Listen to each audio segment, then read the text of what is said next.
Good morning. I see a weird comment on here that I'm going to remove. There we go. How are you, Gigi? I see you are here bright and early. Good morning, good morning. I see your name pop up every once in a while in the private chapter, and I wish I had more time to engage in all of those because we really need to get those more active. And that is my goal this year. Good morning. I am Tina Swithin. This is Coffee with Tina, where we talk about all things narcissism and family court. Good morning, Janelle. I want to do my fine print disclaimer because I keep forgetting, and that is I'm not an attorney. I cannot give legal advice. We are simply a community of survivors coming together to talk about high conflict custody battles. One of my big messages is that so many of us unfairly get lumped into the high conflict category, but it only takes one person to create a high conflict situation. It takes two people to get along and put their kids first. And some individuals are just not capable of that. So I am grateful for this community where we can come together and talk through all of these things, but I'm not qualified to give you legal direction. Everything you hear should be passed through your attorney first if you're going to do anything different in your case. Yes, keep missing these on Fridays. Good morning from Minnesota. Hello, Mari. Good morning, Janelle, Gigi. Couple of housekeeping things for those of you who follow our education, our judicial education process or program through One Mom's Battle. I have a huge announcement on new direction for that. One of my concerns with that program has always been it's easy to push it off as just a, people see the logo One Mom's Battle, and even though I, really go out of my way in the letter and in the material to share that we are not a mother's rights organization, that we're pro-child, we're pro-healthy parent, regardless of gender, I do believe that it can easily be passed off as some hysterical mother in California who is, trying to educate whatever. So I am moving the Educate Your Judge packets away from One Mom's Battle, and that will happen over the next week. We have created a new branch of our company, and it's called the High Conflict Education. Let me see if I can get it, and Resources. And it is very much going to be pro-children, sharing research that we have been given permission to share.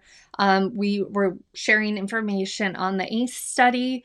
We are sharing some of Joan Meyer's work from the George Washington University. Really important data that needs to get out there. And so we're changing things up, and our entire goal is going to be, not only to educate on the narcissist and how narcissism causes these high conflict situations. But like I said, it only takes one person to create a high conflict situation. That's very much my message over at the coach training program. It's going to be a similar message with this new branch. So I'm really excited about that. And we do get really good feedback on our packets, both from people who have sent the packets and felt like it had some sort of impact on their case. But I also hear from family court professionals who say, hey, thanks for letting us know that this is important work you're doing, and thank you for sending this and keeping us in the loop. Somebody just said, good morning, Carrie, Dawn, Columbus, Ohio. Melissa, child alienation is becoming a worldwide pandemic. Okay, so that's another big change in the packet and in our post-separation abuse wheel. I actually received an email from Father's Rights pro-alienation, just for the record, for anyone who's new here. You can't clap with one hand, but they sure can push you with one hand, right? For anyone who's new here, I validate you 100% if your children have been used as weapons and turned against you, but I beg you, do not use the term alienation. You're playing right into the father's rights agenda. It is dividing the community of survivors. By using this word, you are validating and propelling forward a really dangerous group of people, and they are laughing all the way to the bank. I guarantee you that. Don't use that word. So I had this guy reach out to me. He will go unnamed. And part of the wheel was domestic violence by proxy. He wanted to use it to fit his agenda in his newsletter publication. And so I changed the wheel. It now, one of the spokes, instead of domestic violence by proxy, it's alienation allegations, because we know that is what the abuser's main weapon is. So the wheel is new. You can download it at the One Mom's Battle website.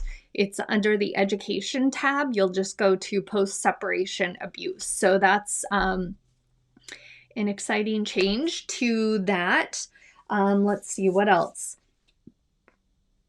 E-newsletter. If you are not subscribed to the One Mom's Battle e-newsletter, please do. It's called Lemonade Wisdom. It goes out every Monday morning. I speak more openly and candidly about things, and you can go to the One Mom's Battle website. You'll get a pop-up, or you can just scroll down to the bottom and sign up to be on our e-newsletter. While we're on the topic, Gigi says, stop using the Save the Children hashtag. I have not seen that one. I'm not using it that I know of, unless unless Leska's maybe using it. I don't even know what it is, but I would love for you to enlighten us, because I know you are a wealth of information. I learn from you all the time, Gigi. So please let us know what that means and why people should not use it. Happy to use my platform to spread awareness of these issues. I'm going to jump right into the people use alienation as a slang term without knowing it's a syndrome a man with ties to pedophilia invented to shield abusers. The correct term they should use is domestic violence by proxy.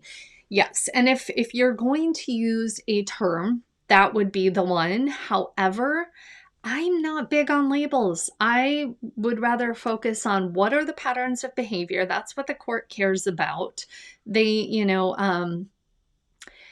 It's a very disturbing movement. Not only the origins of it, but the present day movement is equally terrifying. The recent testimony by Evans, Dr. Evans, he is an alienation expert, if you can be an expert on junk science, talking about a 4-year-old performing adult acts on with a child is as damaging as alienation. That's literally in court testimony. It is, the movement back then is no different than the movement today. It's all designed to shield abusers from accountability, and it's truly sick. So don't use that word. I beg you. And Gigi's got information on why not to use that terminology. So My packet had no effect in Texas. The education, the judicial education packets, hashtag educate your judge. What I tell people is that there are going to be those that we could not reach if we put a billboard in front of their bedroom window. There are so many judges or family court professionals who are so set in their ways or so narcissistic themselves that no one could educate them. But there are others who it does help them to connect the dots. And we have no way of knowing which packets are going to have an impact and which packets are not. But in my opinion, it's like the starfish story where the little boy is throwing all the starfish back into the ocean and the man says to him, you're not going to make a difference. And he says, to this one, it makes a difference. And that's very much been my philosophy with these educational packets. And yeah, Gigi just said, I see the education packets as paying it forward. It may not help my case, but it will plant the seed for the future. And that's very much, I've had lots of people come to me and say, this is the way that the alienation BS made its way into the courthouse and the courtrooms, is because of one of these underground mailing type operations that put the info in the hands of the judge and planted that seed. And then, it grew obviously from there. And that is my goal with these packets. It's very much a heart project. My husband has dedicated his garage to this packet production facility. And that, Glenn was up late last night working on packets and the night before. So anyway, Emily says, when will the new packets be available to send out? I'm hoping in about 2 weeks. And completely new look. I was working with the graphic designer late last night, early this morning, and I'm really excited about it. So you'll hear about it. Believe me, I'll be promoting heavily. I'm going to jump into questions this morning. I've got a podcast today. I'm going to be on with author Sarah McDougall at 3 o'clock Pacific time today. It's going to be a Zoom. It's open. I'll go ahead and make a post on One Mom's Battle Facebook page right after this on the main page. You're welcome to join. I believe she's put it out as an open invitation. So we're going to be talking more about the narcissist and family court. So I hope you will join us. I'll try to remember to post the link in the comments below this video as well. So then the first question is, when the narcissistic person refuses to follow court orders, do they eventually get reprimanded by the judge? It depends on the judge. It's going to, that's a really hard question because there are so many variables in all of these situations. And sometimes I feel like a broken record saying that, but it's so true. A piece of advice that I would give to somebody, or a suggestion for one case, it could be different for the next 3 people who ask the same question. It really depends. First of all, I think that what we see happen a lot of times in the court system is what I refer to as the grace period. And for each judge, that could be different. Usually it's somewhere between the 1-year mark and the 2-year mark, where if a case is still in the system and nothing's getting solved, and sometimes it's actually even intensifying, the judge may start leaning in and going, okay, who's the problem, or what's the problem here? They give everyone this grace period time because they know you're there for a reason. You don't like each other. But 2 healthy people, or even 2 semi-healthy people, can solve their issues within that first year or so. And then they start their new chapters and they move on and they leave the court system. Those of us who are the long haulers in this, we aren't going anywhere because these issues are pervasive and constant. So it depends on the judge. Some of them get really frustrated really quickly with these individuals. Others just keep giving them, I used to feel like when we would walk into the courtroom and my ex would be, carrying this pretend slate with all these bad things he had done. And it was almost like the judge took it from him, wiped it clean, and said, now you go out and try again. And I'm like, did you not read what was on that before you erased it and gave him 15 more tries? Like, it's just, when you're in that, it is so frustrating. So it's going to really depend. Where I have seen judges really start to get annoyed with one person is when, choose your battles wisely, because the narcissist loves to muddy the water. And when the water is really muddy, the judge can't decipher who the problem is or where the problem is. So that's where choosing our battles wisely and documenting really has an impact over time. It's not going to be immediate, the grace period, and then when they start leaning in, it takes a while to figure it all out. I know in my case, when it became personal, where the judge felt like my ex was lying directly to him, that's where things started to shift. My judge would actually go on record, probably after year 3 or 4, and say, Mr. So-and-so has lost all credibility in my courtroom. I want to go on record and state that. And, the reality is that most courts are, everything in family court is 50-50, or sorry, everything in family court is he said, she said, or she said, or he said, whatever. But when you start chipping away at someone's credibility over time, your word tends to carry more weight. And I remember, towards the end of my battle lasted 10 years, but really 6 solid years.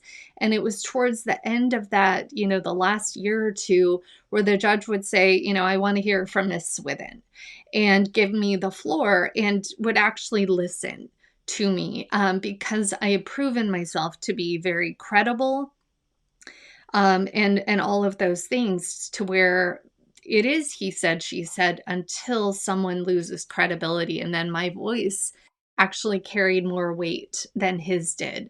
But it can take a while.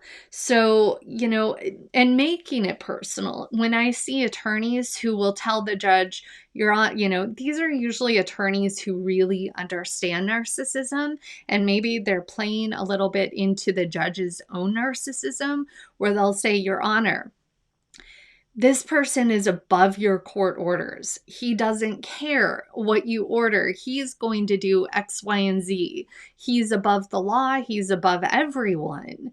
And when it starts becoming personal, because let's, acknowledge most judges are highly narcissistic themselves. When it becomes personal, when they're pitted against each other, that's where I do see things turn a lot of times. But it takes time. I will have people come to me and they'll say, I've been going through this for a year.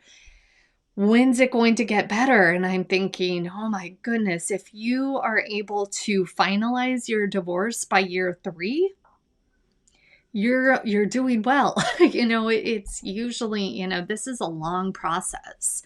When does a narcissist realize that it's not about him? I missed that comment. Yeah, Janelle, the Allen versus Pharaoh, heartbreaking. And I haven't made it to the part yet about alienation, but I am so incredibly thankful that they are exposing this. I've seen quite a few quotes from the movie. I've only made it through part 1, and I felt physically ill. I needed a break. How this person, human, vile man, has been allowed to exist in our society, I just don't understand. These things have been, Woody Allen, it's been known. We've all known who he is for a long, long time, and it's just unacceptable that we've allowed him to be put on a pedestal and respected. It's disgusting. Yeah. Okay. Parenting classes. Will it work? Will a mediator work?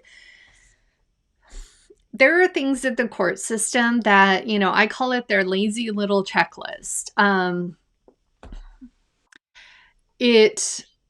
The court is looking for one example. I'll go back. One example would be somebody has addiction issues and you're pressing for rehab. But this has been an addiction issue their whole life. And we all know that if somebody wants to get help, that's a personal thing. They have to want the help. Being forced to go to rehab is probably not going to change things for the long term. It could for a short term. So that's kind of, the court, when they go addiction issues, perfect. AA meetings, rehab, depending on the financial income of the parties. And so they mentally check that box off on their lazy little checklist. And it's a way for them to wash their hands of it and in their mind feel like they're solving problems. And I see that with parenting classes. Anger management classes is a great example. These people, they know how to control their anger. That's not the problem. It's not managing the anger. It's what is the root problem that is causing this. And anger management classes, helping them count to 3 slowly or whatever it is, it's a bunch of BS because, they know how to manage their anger. This is why we don't see people beating people in broad daylight in Walmart maybe sometimes we might, but yeah, I saw that Disneyland domestic violence incident years ago and it was heartbreaking, but you don't see things like this. They know how to control their anger. So I have a hard time with the parenting classes if you're truly dealing with a narcissist. There's no class that's going to help. In my personal opinion, what it does is it can, if you're setting out a hoop for the other person to jump through, knowing that they're not capable of following through with it, most narcissists, even if they're sentenced to do a parenting class, I don't know if sentenced is the right word, ordered to do a parenting class, they're going to do it. They're getting a high off of the attention. They may hate it, but the spotlight is on them. They still get a weird feed from it. But, they can do an online course. They can put it on and walk away and go do something else and come back and finish it. And then that gives them more time with the child. But did anything change? No. So I guess it depends. If it's just part of the court's lazy checklist, I don't have any hope for it. If you have somebody who maybe, not super high on the narcissism scale, a conflict driven person, then maybe a parenting class could help them. I just don't typically. I see it as a hoop to jump through if you are trying to set someone up to fail. What if they don't go to parenting class? It's an ego thing. That happens a lot too. We have I remember when my ex-husband was ordered into professionally supervised visits permanently. And he disappeared for 15 months because his ego could not handle that. He was capable of doing supervised visits when it was a temporary thing, and he knew the courts were just using it as a slap on the hand. But to do it when he heard that word permanent and that was a final custody order, it spun him. But the others, they do it for their feed. So there's all kinds of great conversation going on the sidelines. Okay, is there a difference between preschool and daycare? This is a topic that comes up a lot. And, I'm not an attorney, but what I'll tell you from what I see is that it depends on the age of the child. It's commonly manipulated. This would be an example. It's part of the discard part of the post-separation abuse wheel. The unhealthy parent will wage war for 50% parenting time. However, their conveyed interest in the children is not honorable. They often discard the children after a perceived win in court. And that's where you have, a narcissist trying to say that they want to put the child in preschool. The child's only 2. At that point, it's probably going to be considered by the court as daycare. Once you get closer to the age of 4, then, it is considered to be more preschool. But what I personally see in the court is anything under the age of 4, it can easily be presented as daycare. So I don't know which side of the fence you're on with that question. Preschool should have a state accredited curriculum and certification. Yeah, thanks for that input, Gigi. It's not a topic I'm super familiar with, except for the fact that it becomes a very heated topic in family court. Because narcissists, a lot of times, that discard of the children, and that's where I share with people is this is very much an ultra marathon. And even if the narcissist has a perceived win, let's say, God forbid, they win 50-50 custody or more, the reality is, once the spotlight of court is off of them and that feed supply is cut off, they really aren't capable of being a parent that much. They can do it in short doses if they're getting attention, or, they great Instagram photos to show what a great parent they are. But the reality is they don't really want to parent. It is,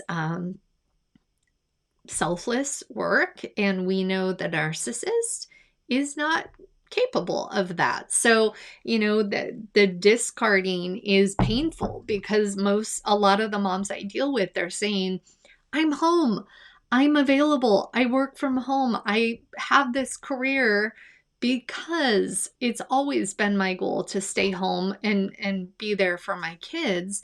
And so when your child is being discarded and left with the dysfunctional mother-in-law or in a daycare environment, it's really painful. But common tactic of the narcissist. So, all right, everyone, I'm kind of looking through here. Suffer from PTSD. Yeah. PTSD is such a, I recommend, even with my coaching clients, they should all be with a therapist. I'm not qualified to do therapy. And the reality is, most of us suffer from trauma from our journeys. If you just break it down into sections, the relationship in itself, we all know what a toll that takes on us. And, I left the relationship shell-shocked and all of that, thinking I was free. And then you walk into the family court system, and that's where, domestic violence doesn't go away when the relationship ends. It just transitions to a new form of abuse, which we call post-separation abuse. And so there's layers, talk about, an onion with layers. And I saw Janelle just said EMDR therapy helps with PTSD and trauma. Absolutely. I cannot say enough about EMDR therapy.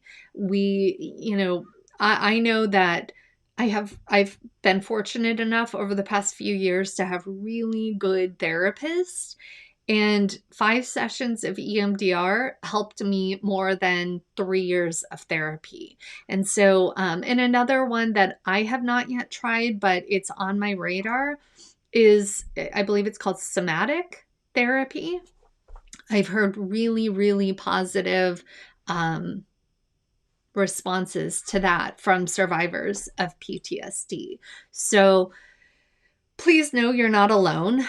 Many of us are still, all these years later. Gigi says yoga, mindfulness, meditation are helpful. Absolutely. Fill your toolbox with as many resources. Even if you can't afford therapy, find someone to do sliding scale. The beautiful thing about COVID, and probably one of the only beautiful things I can say, is that it has removed geographical boundaries when it comes to getting therapy. You can find a therapist across the state because it's all online right now. So you're not isolated to your own communities and county. You can expand outside, but I highly recommend everyone, if you have a therapist that you don't feel is a good fit, if you don't leave there with tools feeling better, then you may want to, that could be a great therapist, may not be a good fit for you. So I highly recommend that. But all right, everyone, happy Friday. I am going to close off for the day, and I will see you, some of you, over with Sarah McDougall today. We'll be doing that Zoom live. So I'll post here in the comments and also over on the One Mom's Battle Facebook page. And I hope you can join us. Take care.